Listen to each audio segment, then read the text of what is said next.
మన భారతీయ సంస్కృతి ఒక్క దేశానికే పరిమితం కాలేదు. విదేశాలకు వేల సంవత్సరాల క్రితమే విస్తరించింది. కొలనైజేషన్ వాటి ఆనవాళ్లను లేకుండా చేద్దామనుకున్నా ఎక్కడో ఓ చోట ఏదో ఓ రూపంలో నాటి వైభవం తాలూకు సూచనలు బయటపడుతూనే ఉన్నాయి. ద్వీపదేశమైన ఇండోనేషియాలోనూ మన భారతీయ సంస్కృతిని ప్రతిబింబించే ఆలయాలు ఎన్నో ఉన్నాయి. వాటిలో ఒకటి కాండి సాంబిసారి. వేల సంవత్సరాల క్రితం నిర్మించిన ఈ ఆలయం గురించి 1966వ సంవత్సరం యోగ్యకార్తా అనే ప్రాంతంలో ఎప్పటిలానే వ్యవసాయ పనులు చేసుకునేందుకు పొలంలోకి అడుగుపెట్టిన ఆ రైతు భూమిని దుక్కడం ప్రారంభించాడు.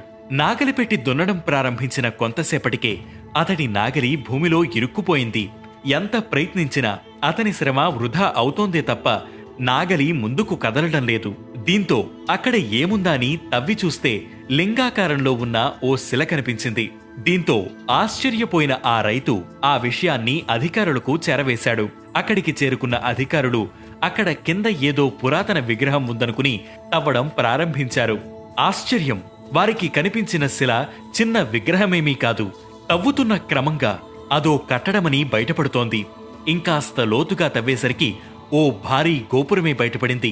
ఇంకాస్త తవ్వకాలు చేసేసరికి పురాతన ఆలయం వెలుగులోకి వచ్చింది. ఇదంతా పూర్తి కావడానికి 21 ఏళ్లు పట్టింది. 1987 మార్చిలో ఈ ఆలయానికి పూర్వ రూపాన్ని తీసుకువచ్చారు. ఇప్పుడున్న ఈ ఆలయం స్థానిక గ్రామానికి 20 అడుగుల దిగువన ఉండడం విశేషం. మేరాపి అగ్నిపర్వతం బద్దలైనప్పుడు ఆ మట్టి వల్ల ఈ ఆలయం భూమిలోకి కూరుకుపోయి ఉంటుందని ఆర్కియాలజిస్ట్స్ అభిప్రాయపడుతున్నారు. ఇది 9వ శతాబ్దానికి చెందిన ఆలయంగా పేర్కొంటున్నారు. అయితే స్థానికులు మాత్రం ఇది శాస్త్రవేత్తల అంచనా కంటే 10 రెట్లు పురాతనమైందై ఉంటుందని చెబుతున్నారు. ఆలయం తవ్వకాల్లో ఓ బంగారు ఫలకం లభించింది. ఇందులో సంస్కృతంలో ఆం శివస్థాన అని రాసి ఉంది.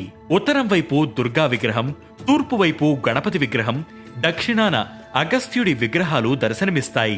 ఇక పశ్చిమ దిక్కులో ఉన్న గర్భాలయంలో 6 అడుగులపైన ఎత్తున్న శివాలయం దర్శనమిస్తుంది. ఇటీవల కాలంలో యూట్యూబర్ల వీడియోలతో ఈ ఆలయానికి మరింత ప్రాచుర్యం దక్కింది. ఈ శివలింగం ఒకప్పుడు బంగారు తాపడంతో అలంకృతమై వైభవంగా పూజలను అందుకునేది. ఇప్పటికీ ఈ లింగాన్ని పరీక్షిస్తే ఆ బంగారపు తాపడం తాలూకు ఆనవాళ్లు స్పష్టంగా కనిపిస్తాయి.